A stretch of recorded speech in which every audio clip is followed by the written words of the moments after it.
Betrayal stings deepest when it comes from the one you swore your soul to. Gideon promised Rowena an eternity, but one intoxicating scent of a fragile Omega shattered a decade of loyalty. He tossed her aside, entirely unaware he had just discarded the most terrifying power their kingdom had ever bred. Snow battered the towering stone spires of Castle Harrison, but inside the great hall, the heat of roaring hearths and packed werewolf bodies made the air thick and stifling.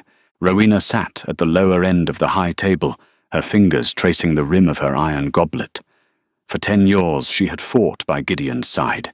She had bled for him in the skirmishes, against the northern rogues, healed his wounds when the kingdom's physicians gave up and stood as his silent anchor, while he climbed the ranks to become the acting alpha of the Highland Fjord Pack.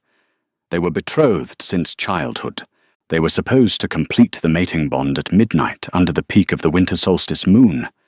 Yet, as the musicians played a lively medieval jig and lords and ladies danced across the flagstones, Gideon's seat beside her remained empty.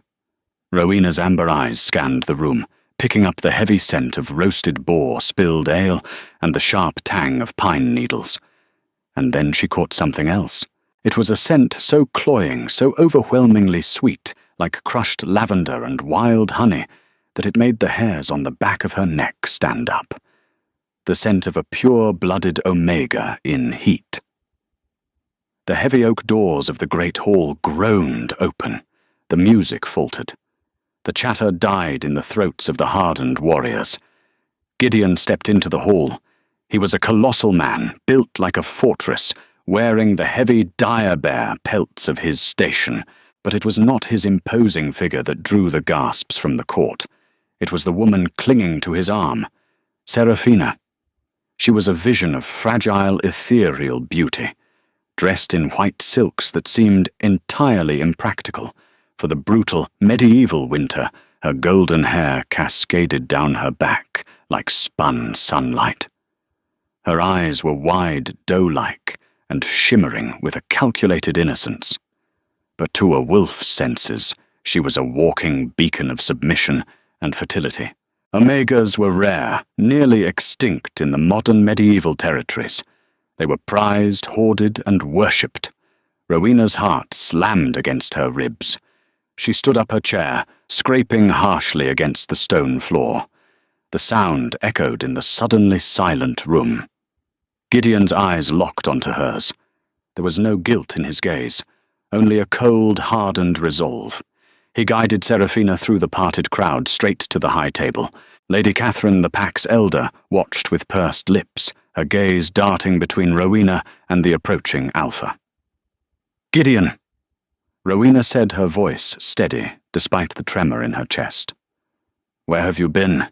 The ceremony begins in an hour." Gideon stopped just a few feet away.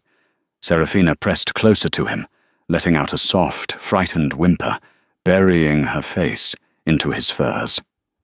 Gideon's arm wrapped possessively around the Omega's waist. The gesture was like a dagger, twisting in Rowena's gut. "There will be no ceremony, Rowena," Gideon announced. His voice was a deep, resonant baritone that carried to every corner of the great hall. He wanted them to hear. He wanted witnesses. "At least not with you." A collective gasp swept through the nobility. "We have been betrothed for 10 years, Rowena whispered, though her wolf raged beneath her skin, demanding she tear the Omega's throat out. "We fought together. We built this pack's defenses together." "And you have been a loyal soldier," Gideon said, his tone entirely devoid of the warmth he had shared with her just a fortnight ago. "But a soldier does not make an alpha female. A pack needs a mother. A pack needs peace, fertility, and grace. Look at you, Rowena." He gestured dismissively at her scarred hands, her simple leather tunic, and the broad sword strapped to her hip. "You are a beta, a warrior. You are harsh, unyielding, and infertile in the eyes of the moon goddess compared to her. Seraphina is a pure Omega. She will give me strong heirs. She will calm the unrest in the ranks. My wolf has chosen her." "Your wolf?" Rowena spat, taking a step forward, causing Seraphina to let out another theatrical squeak of terror. "Your wolf is blinded by pheromones and lust. You are breaking a sacred vow, Gideon. I am the Alpha." Gideon roared his eyes, flashing a dangerous crimson. The sheer force of his Alpha command sent several lesser wolves to their knees. Rowena gritted her teeth, fighting the overwhelming instinct to submit. Her knees trembled, but she remained standing, glaring into the eyes of the man she loved. "I decree our betrothal void," Gideon declared coldly. "I choose Seraphina as my mate, my Luna, and the future queen of the Highland Fjord. You are stripped of your rank at the High Table. You will surrender your quarters to the Omega immediately." The humiliation was a physical weight. The whispers erupted around her like venomous snakes. Cast aside for an Omega. She always was too rough for him. Thank the goddess an Omega will bring prosperity to the harsh winters. Seraphina peeked out from behind Gideon's massive arm. For a fraction of a second, the terrified, innocent facade dropped. The Omega looked Rowena dead in the eye and offered a slow, triumphant, mocking smirk. Rowena didn't scream. She didn't cry. The absolute devastation shattered her heart. But the warrior within her forged the shards into ice. She unbuckled the silver scabbard at her hip, the ceremonial blade Gideon had given her when they were adolescents, and let it clatter loudly onto the stone floor at his boots. "You will regret this," Rowena said, her voice dropping to a terrifyingly calm whisper. "When the winter breaks and the northern rogues come, her sweet scent will not shield your throat." Without waiting for his dismissal, Rowena turned her back on the Alpha, the treacherous Omega, and the whispering court, and walked out into the howling blizzard. 2 weeks passed.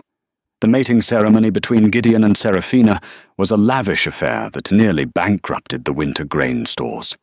Rowena had been banished to the lower tiers of the fortress, forced into the damp, drafty servant quarters, where the scent of mold masked the scent of the ongoing festivities above. She spent her days chopping wood and hauling water alongside the common wolves. The physical labor was nothing to her, but the psychological torment was a heavy cloak. Every day, Seraphina found new ways to parade her victory. The Omega would wander the courtyard, draped in the Alpha's finest furs, flanked by guards purposely dropping her silk handkerchiefs, just to watch Rowena's fellow servants scramble to pick them up. But beneath the surface, the pack was rotting. An Omega's scent was designed to pacify, but in a pack of hardened medieval warriors, forced pacification bred lethargy. The border patrols grew lax. The guards spent more time fighting over who got to escort the new Luna than training. Gideon himself was utterly intoxicated, rarely leaving the royal chambers consumed by the Omega's overwhelming biological draw. Rowena watched it all from the shadows, a strange burning sensation beginning to pool in her chest. For days she had felt different. When Gideon had publicly broken their bond, he had severed the magical tether that tied her to him. Most wolves would weaken from a broken bond, but Rowena felt as though a dam had cracked open inside her. One bitterly cold midnight, unable to sleep due to the feverish heat radiating from her own veins, Rowena left the servant quarters.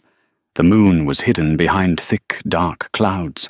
She bypassed the sleeping guards with the stealth of a phantom, wandering down into the forbidden catacombs beneath Castle Harrison. These were the old crypts, the resting place of King Alaric, the legendary first Alpha, who had united the feral tribes centuries ago. It was said Alaric possessed the Lycan command, a power so absolute that it didn't just bend the knee of a wolf, it controlled the very marrow in their bones. The bloodline was thought to have died out 500 years ago. Rowena didn't know why she was drawn here. The heat in her chest pulled her deeper into the darkness, past ancient statues of snarling wolves and forgotten heroes. She reached the central chamber. In the middle of the cavernous room stood the monolithic stone tomb of King Alaric. Resting atop the stone lid was a massive rusted crown forged from black iron and embedded with a single dark crimson stone. As Rowena stepped closer, the fever inside her spiked. Her blood felt like molten lead. She collapsed to her knees, gasping for air. Her bones cracked and shifted, a horrific agony tearing through her muscles. She wasn't shifting into a wolf, this was something entirely different. She reached out a trembling hand, grabbing the edge of the stone tomb to pull herself up. As her skin made contact with the ancient stone, the cavern exploded with blinding light.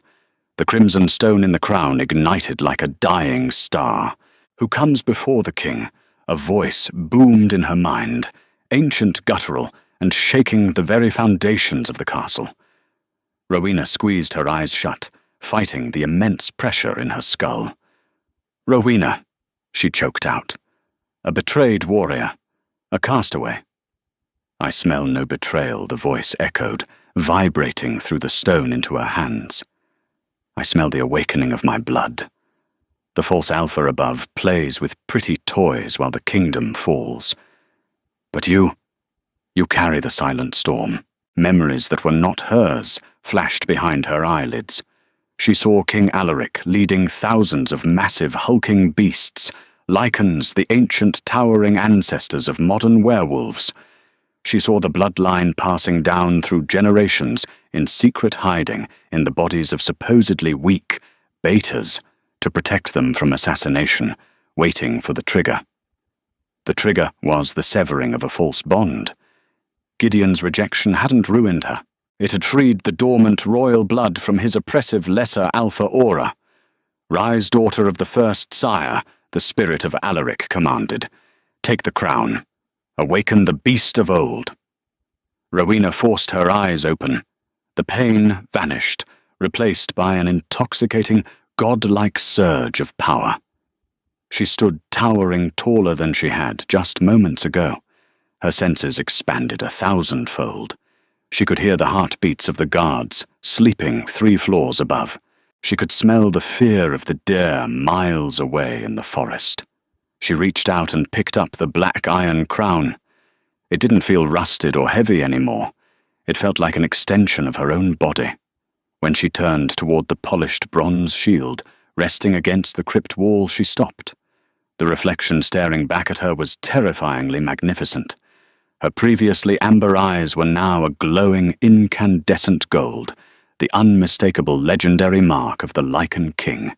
Her canines had elongated, and an aura of pure, crushing dominance radiated from her skin, warping the very air around her. She was no beta. She was a prime Lichen, the only one in existence. Above ground, a sudden mournful howl shattered the night. The warning horn of the watchtower blew violently. The rogues had breached the walls. Because Gideon was too busy burying his face in the neck of his beautiful Omega, the perimeter had fallen. The fortress was under attack. Rowena's golden eyes narrowed. A cruel, predatory smile touched her lips.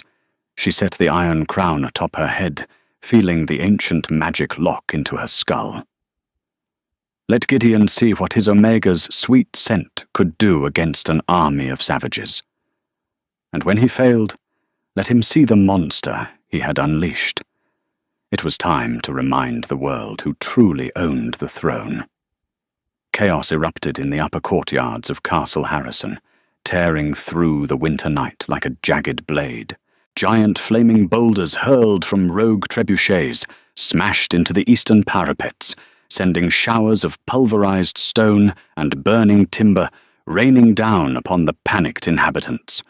For weeks, the Highland Fjord pack had languished in a hormone-induced stupor, their sharp instincts dulled by the intoxicating sweet lavender scent of their new Omega Luna. Now they were paying the ultimate price. Gideon jolted awake in his royal chambers, the deafening blast of a shattering watchtower violently ripping him from his heavy, dreamless sleep. Beside him, Seraphina shrieked, clutching the velvet bedsheets to her chest. Her normally enchanting scent soured instantly into an acrid stench of pure, unadulterated terror. "What is happening?" she wailed, her doe eyes wide with panic. "Gideon, do something." Grabbing his broad sword, Gideon threw on his heavy pelt and burst out onto the balcony overlooking the main gates. The sight below froze the blood in his veins. The impregnable ironwood gates had been splintered into kindling. Pouring through the breach were hundreds of massive feral wolves, their coats matted with snow and gore. They were the Northern Scourge, a ruthless coalition of exiled rogues, led by a notoriously brutal warlord named Gareth. Gideon's pack was being slaughtered. Without Rowena's meticulous defensive strategies, tactics she had adapted from the real-life private memoirs of Sir William Marshall, the legendary medieval tactician, the guards were disorganized, running blindly into ambushes.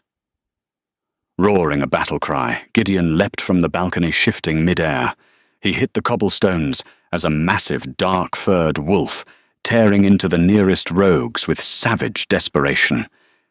He was the Alpha. His strength was supposed to be unparalleled, yet as he fought, Gideon realized with a sickening jolt of horror that he was sluggish. His reflexes were a fraction of a second too slow. Mating with an Omega had given him peace, but it had stripped away the sharp, paranoid edge of a wartime ruler. He lacked the battle-hardened synergy he once shared with Rowena. Within minutes, Gareth, a gargantuan brute with half his face, covered in jagged burn scars, spotted the Alpha. Gareth wielded a massive battle-axe and possessed the raw, untamed fury of a wolf who had survived entirely on the frozen steppes. "Is this the mighty Gideon?" Gareth bellowed, laughing, as he easily deflected Gideon's frantic strikes. "I expected a fortress, but I found a brothel. Where is your fierce beta?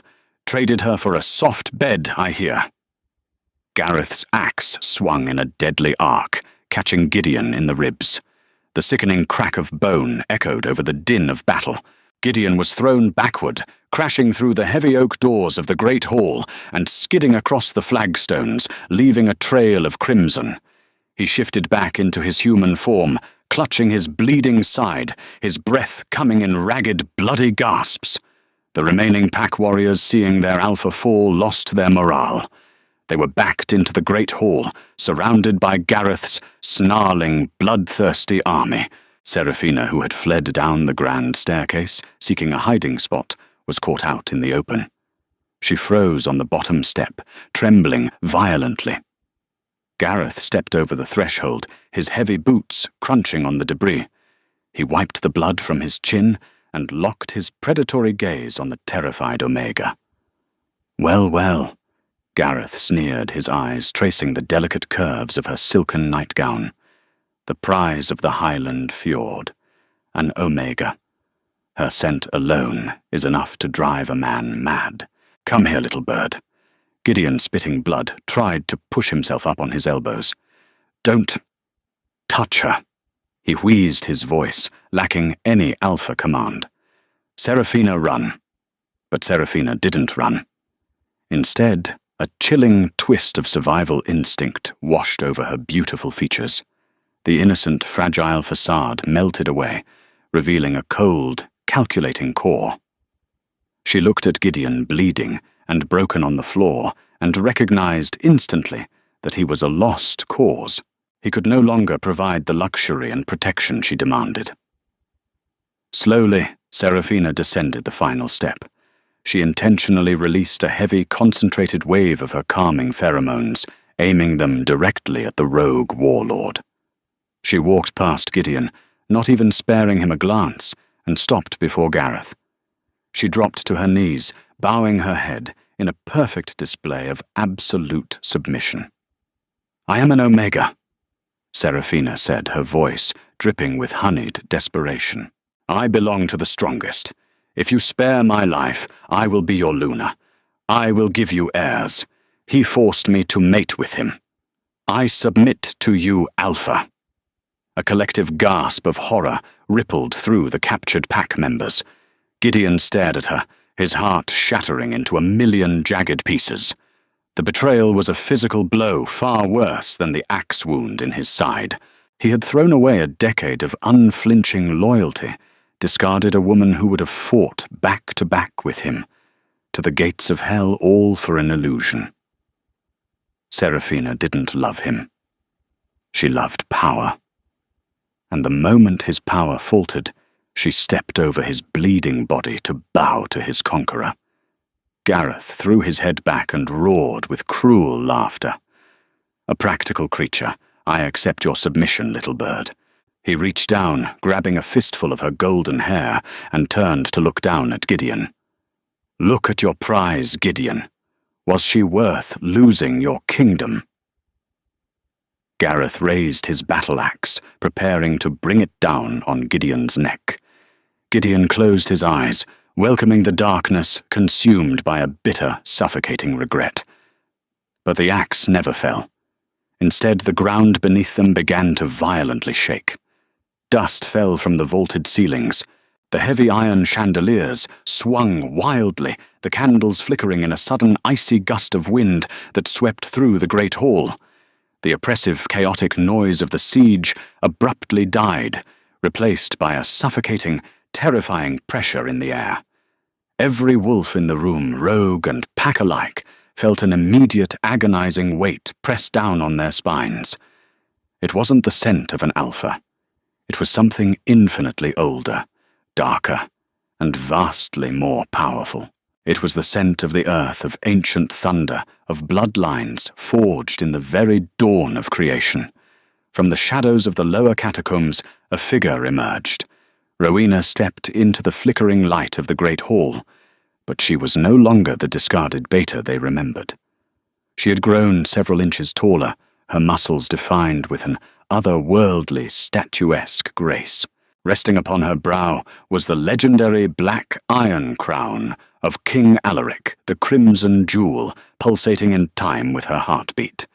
But it was her eyes that brought Gareth's army to a dead halt. They were a blazing, incandescent gold, the undeniable mark of the prime lichen. "What trickery is this?" Gareth growled, though his voice wavered.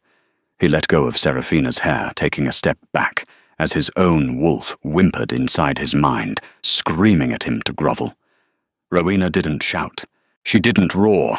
She simply spoke her voice, carrying a supernatural echoing resonance that vibrated in the marrow of every wolf present. "Kneel." The command was absolute. It was not a request. It was a biological mandate. Instantly, the entire room collapsed. Hundreds of rogue warriors hit the stone floor, their knees cracking against the flagstones, their heads bowed so deeply, their foreheads pressed into the dirt. The Highland Fjord wolves fell beside them, weeping openly at the sheer majesty of the aura crushing them. Gareth fought it. Veins bulged in his thick neck, blood pouring from his nose as he tried to keep standing. "I am an alpha," he choked out, raising his axe with trembling, agonizingly slow arms. Rowena closed the distance between them in a blur of speed that defied the laws of physics. Before Gareth could swing, she caught the wooden haft of his heavy battle-axe with one bare hand. She didn't even flinch. With a simple twist of her wrist, she shattered the thick oak handle into splinters. She grabbed Gareth by the throat, lifting the 300-pound warlord off the ground with a single arm. The golden fire in her eyes flared.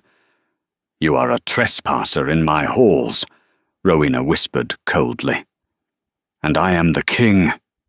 With a sickening crunch, she crushed his windpipe and tossed his lifeless body aside like a discarded rag. The rogue army remained entirely paralyzed, too terrified to even breathe. Rowena turned slowly, her golden gaze sweeping over the carnage until it landed on Gideon and Serafina. Serafina was weeping hysterically on the floor, trying frantically to crawl toward Rowena. "Rowena, my queen, please. I was forced. He made me do it." The Omega sobbed completely, abandoning her previous submission to Gareth. Rowena looked down at the Omega with an expression of profound, icy disgust. "Your scent disgusts me," Rowena said, her voice cutting through the silence like a whip. You are a parasite, feeding on the strength of others because you possess none of your own. You wanted an Alpha Seraphina. You wanted the highest rank. Seraphina nodded frantically, her golden hair plastered to her tear-stained face. "Then I grant you the rank of exile," Rowena declared. "You will leave these lands immediately, without a coat, without a coin, and without an escort. Let us see how long your sweet scent protects you in the wild, without a warrior to hide behind." Seraphina screamed as two of Rowena's now fiercely loyal guards dragged her out of the hall, throwing her out into the merciless winter blizzard, her wails fading into the howling wind. Rowena finally stopped in front of Gideon. He was struggling to his knees, his face pale blood pooling beneath him. He looked up at the woman he had discarded, the woman who now radiated the power of gods. The realization of what he had thrown away hit him with the force of a battering ram. He hadn't just lost a loyal mate. He had blinded himself to the greatest power the werewolf realm had ever known, all for a pretty face. "Rowena." Gideon choked out tears of absolute shame streaming down his dirty cheeks. "I was a fool. I was blind. Forgive me. Please take me back. We can rule together. I will submit to you." Rowena stared at him. For 10 years she had loved this man. But looking at him now, cowering and broken, all she felt was pity.